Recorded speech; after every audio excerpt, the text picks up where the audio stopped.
तो black clover का chapter 342 आ चुका है और तबाता सिम्पसन ने अगेन हमें एक बहुत ही बढ़िया चैप्टर दिया है। और इस बार हमें यामी की बैक स्टोरी पर थोड़ा ज़्यादा फोकस मिला है और हमें उसकी बैक स्टोरी के बारे में थोड़ा पता चला है, लेकिन इचिका के पॉइंट ऑफ व्यू से। इचिका को जो भी पता है हमें बस वही दिखाया गया है इस चैप्टर में कि यामी की पर्सनैलिटी कैसी थी और यामी ने आखिर उसके हिसाब से क्या क्या किया है। एंड आई एम श्योर कि जब यामी लैंड ऑफ द सन में आएगा तब हमें और ज़्यादा अच्छे से इसकी बैक स्टोरी थोड़ा दिखाई जाएगी और हमें यामी का पॉइंट ऑफ व्यू भी दिखाया जाएगा कि असल में यामी की बैक स्टोरी क्या थी। क्योंकि यहाँ पर तो हमने चैप्टर 341 में देखा था कि इचिका लास्ट में कहती है कि यामी ने उनके पूरे क्लैन को, उनके माता पिता को, सबको मार दिया था, उसके पूरे फैमिली को उड़ा दिया था। बाकी चैप्टर में क्या क्या हुआ, बैक स्टोरी में क्या क्या हमें देखने को मिला, पूरा जानने के लिए वीडियो को एंड तक ज़रूर देखना और वीडियो को एक लाइक और वीडियो पर एक कमेंट ज़रूर करके जाना। कमेंट करोगे तो वीडियो की रीच बढ़ जाएगी, तो कमेंट ज़रूर कर देना और शेयर कर देना। और चैनल पर कोई भी कहीं से भी न्यू आ गया है तो चैनल सब्सक्राइब कर देना और बेल नोटिफिकेशन पर क्लिक करके उसे ऑल पर सेट कर देना। बाकी चलिए अब सीधा चैप्टर की ओर बढ़ते हैं। तो चैप्टर की शुरुआत वहीं से होती है जहाँ पर चैप्टर 341 एंड हुआ था। यहाँ इचिका और आस्था की कन्वर्जेशन हो रही है जिसमें इचिका आस्था को कहती है कि यामी ने उसके पूरे क्लैन को मार डाला था और फिर हमें वो बैक स्टोरी दिखाती है कि जो यामी क्लैन है वो असल में असिशियंस का ग्रुप हुआ करता था, असिशियंस का क्लैन हुआ करता था जिसे किजिन के नाम से जाना जाता था। और ये लोग डिफेंडेंट्स हैं उनके जो कि ईयर ऑफ वॉर के दौरान लड़े थे। अब देखो यहाँ पर जो ईयर ऑफ वॉर है वो मुझे लग रहा है कि क्लोवर किंगडम में इसे वॉर ऑफ द डेविल्स कहा गया है, जो कि फर्स्ट वॉर था डेविल्स और इंसानों के बीच। क्योंकि हमें ब्लैक क्लोवर में कहीं ना कहीं मेंशन किया गया था कि जो डेविल्स जो इस दुनिया में आने की कोशिश कर रहे हैं ये पहली बार नहीं है, इससे पहले भी ऐसा हो चुका है और कुछ डेविल्स शायद इंसानी दुनिया में आए भी थे और तब फर्स्ट वॉर हुआ था जिसमें कि इंसानों ने डेविल्स को किसी तरह हरा दिया था। तो आई एम श्योर कि ईयर ऑफ वॉर जो कि यहाँ पर लैंड ऑफ सन में हुआ था उसी में कुछ डेविल्स यहाँ लैंड ऑफ द सन में भी आए होंगे और फिर यामी के क्लैन ने किसी और क्लैन के साथ मिलकर उन डेविल्स को हराया होगा और तभी उस वॉर को ईयर ऑफ वॉर कहने लगे। यामी क्लैन समुराई के तौर पर लैंड ऑफ द सन को प्रोटेक्ट करने का काम करते थे और जो 5 ग्रेट फैमिलीज हुआ करती थी लैंड ऑफ द सन में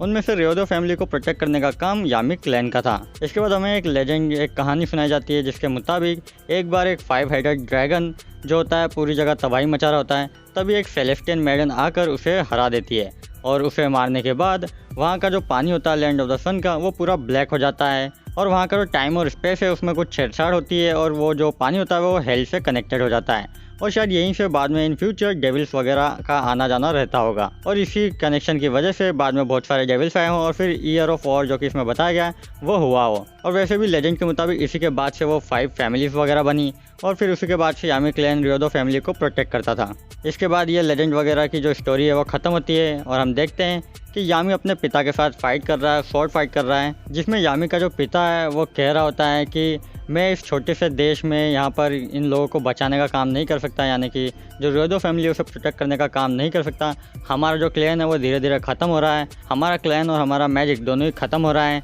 और अभी अपने अंत के करीब है। हम डिमोन स्वॉर्ड वेल्डर्स के प्राउड वंशज हैं और ये यहाँ पर इन लोगों को प्रोटेक्ट करने का काम हम नहीं कर सकते। तुम भी मेरी बात से एग्री करते हो ना सुकेहिरो? तो यहाँ क्लियर होता है कि यामी का जो नाम है वो सुकेहिरो है और यामी का जो पिता है वो रियोदो फैमिली को प्रोटेक्ट करना नहीं चाहता। असल में वो नहीं चाहता कि उनका जो पावरफुल ब्लड है वो सिर्फ इन लोगों को प्रोटेक्ट करने में खर्च हो। यहाँ पर हम देखते हैं कि यामी का पिता जो ब्रूटली काफ़ी स्ट्रॉन्ग है, उसका जो बिल्डअप है वो करंट यामी की तरह ही है, या फिर मेरे ख्याल से तो करंट यामी और इसकी हाइट में कंपैरिजन में थोड़ा छोटा होगा। तभी इचिका वहाँ आती है और उसे देखने के बाद यामी का जो पिता है वो बहुत ज़्यादा गुस्सा हो जाता है और कहता है ये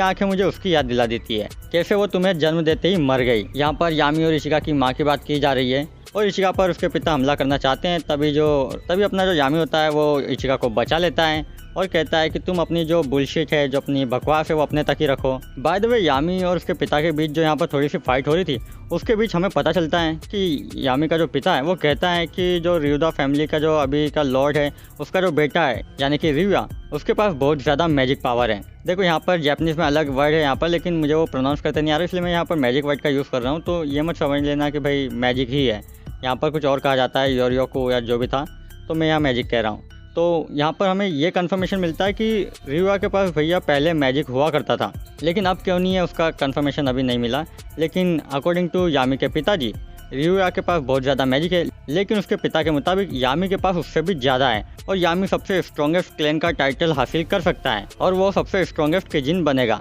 और यहीं पर इनकी बातचीत खत्म हो जाती है, इचिका को यामी ले जाता है। इसके बाद हम यामी को फिशिंग करते देखते हैं और ये फिशिंग वहीं कर रहा होता है जहाँ पर कि वो ब्लैक वाटर होता है जो कि पूरी तरीके से ब्लैक हो चुका होता है उस ड्रैगन के मरने की वजह से। तो वहाँ पर यामी फ़िशिंग कर रहा होता है और कुछ लोग कह रहे होते हैं कि यामी के पास फ़िशिंग का बहुत ही अमेजिंग टैलेंट है, फ़िशिंग में वो बहुत ही माहिर है, क्योंकि वो एक बहुत बड़ी मछली पकड़ता है जो कि हाफ़ वाइट होती है और हाफ़ ब्लैक, और इसके हॉर्न्स भी होते हैं, यानी एक तरीके से डेविल प्रोसेस टाइप। खैर जो भी है, इचिका भी यामी की तारीफ़ करती है कि वो कितना अमेजिंग है। तभी वहाँ पर रियुआ आता है और कहता है कि भाई मुझे भी इसमें शामिल करो। तभी यामी जो होता है अपना हाथ आगे बढ़ाता है रियुआ को पकड़ने के लिए शायद, लेकिन तभी यामी कहता है कि चलो रहने दो, तुम्हारा किमोनो जो है वो गंदा हो जाएगा। इस पर रियुआ कहता है कि उसे फ़र्क नहीं पड़ता इससे। ये सुनकर यामी कहता है कि जो दूसरे लोग हैं वो रियुआ पर ये सुनकर गुस्सा होंगे। और तभी इचिका जो होती है वो भी रियुआ को हेलो कहती है सर कह के, या जो लॉर्ड वो कहती है वो कह के, लेकिन इचिका को रियुआ कहता है कि उसे ऐसे ना बुलाया करे, लेकिन यामी कहता है कि भाई वो कभी बदलने नहीं वाली। इस पर रियू कहता है कि उसे फ़र्क नहीं पड़ता कि किसी का स्टेटस क्या है या किसी के पास कितना मैजिक है, वो बस चाहता है कि पूरी दुनिया खुश रहे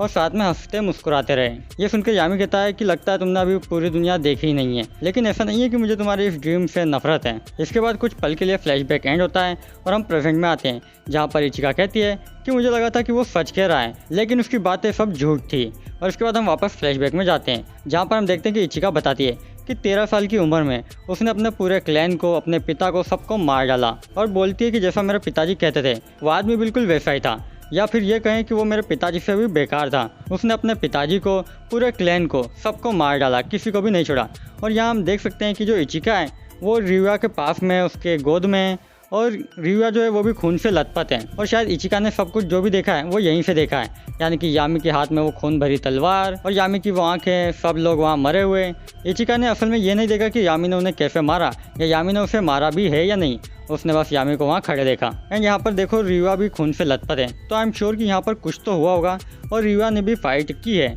बाकी खैर यहाँ पर जो है पूरा ये ख़त्म हो जाता है, पूरी जो फ्लैशबैक है यहाँ पर ख़त्म होती है और फिर हम वापस प्रेजेंट में आते हैं। और फिर इचिका कहती है कि फिर यामी उन्हें छोड़कर चला गया दूसरी कंट्री में, फॉरेन कंट्री में, और तुम लोगों के साथ रहने लगा। अब तुम्हें बताओ कि ऐसे इंसान पर कैसे भरोसा कर सकते हैं। तो इस पर आस्था कहता है कि तुम जो कह रही हो मैं उस पर यकीन नहीं कर सकता, भले ही तुम कैप्टन यामी की छोटी बहन हो, लेकिन मैं उसी कैप्टन यामी में बिलीव करता हूँ जिसे मैंने देखा है। इस पर इचिका काफ़ी गुस्सा होकर कहती है कि मैंने अपनी आंखों से देखा है, तुम ऐसा कैसे कह सकते हो। तो इस पर आस्था कहता है कि तुमने जो देखा होगा हो सकता है कि उसमें कोई मिस्टेक वगैरह हुई, कैप्टन यामी ऐसा बिल्कुल भी नहीं कर सकते। तो इस पर इचिका और ज़्यादा गुस्सा हो जाती है और कहती है कि ठीक है, साबित करके दिखाओ, तुमने उसके साथ ट्रेनिंग करके उसकी लीडरशिप के अंडर जो पावर हासिल की है, जो स्ट्रेंथ हासिल की है, तुम उससे मुझे साबित करके दिखाओ। और यहाँ से जो हमारी ट्रेनिंग है वापस शुरू होती है और इस बार मैं अपनी पूरी ताकत का इस्तेमाल करूंगी और मुझे कोई परवाह नहीं है अगर इस बीच तुम मार भी जाते हो तो। और इसी के साथ जो इचिका है वो अपने स्क्रोल का फाइनली यूज़ करती है और अपने आप को ब्लैक मैजिक यानी कि डार्क मैजिक से कवर करती है एक आर्मर बनाकर, और यहीं पर जो चैप्टर है वो एंड हो जाता है। तो डेफिनेटली चैप्टर बहुत ही ज़्यादा अमेजिंग था, हमें इचिका के पॉइंट ऑफ व्यू से ही सही, लेकिन यामी की थोड़ी पुरानी बैक स्टोरी देखने को मिली, जो यामी की बैक स्टोरी में जो यामी ने बताई थी उसमें हमें पता नहीं चला था। लेकिन आई एम श्योर कि जब यामी लैंड ऑफ द सन में आएगा तब उसकी बैक स्टोरी कुछ और ही अलग ही होगी, कुछ चेंज हो जाएंगे उसमें और हमें कुछ और देखने को मिलेगा, शायद कुछ और डिटेल में कि आखिर उस दिन ऐसा हुआ क्या था, यामी ने आखिर अपने क्लैन को क्यों मारा। हालांकि अगली वीडियो में मैं इसे कवर करूंगा, मैं मुझसे जितना हो सके मैं बताने की कोशिश करूंगा कि आखिर क्या हुआ होगा। बाकी आज के वीडियो के लिए इतना ही। वीडियो थोड़ा भी अच्छा लगा हो तो इसे लाइक कर देना, शेयर कर देना और कमेंट तो तुम्हें डेफिनेटली करना ही है। बाकी इंस्टाग्राम वगैरह का यूज़ करते हो तो मुझे फॉलो कर लेना, मेरे इंस्टाग्राम अकाउंट की लिंक डिस्क्रिप्शन में मिल जाएगी। बाकी दैट बीइंग सेड आज की वीडियो के लिए इतना ही, जल्दी मिलते हैं न्यू वीडियो में न्यू टॉपिक के साथ, तब तक के लिए सायोनारा।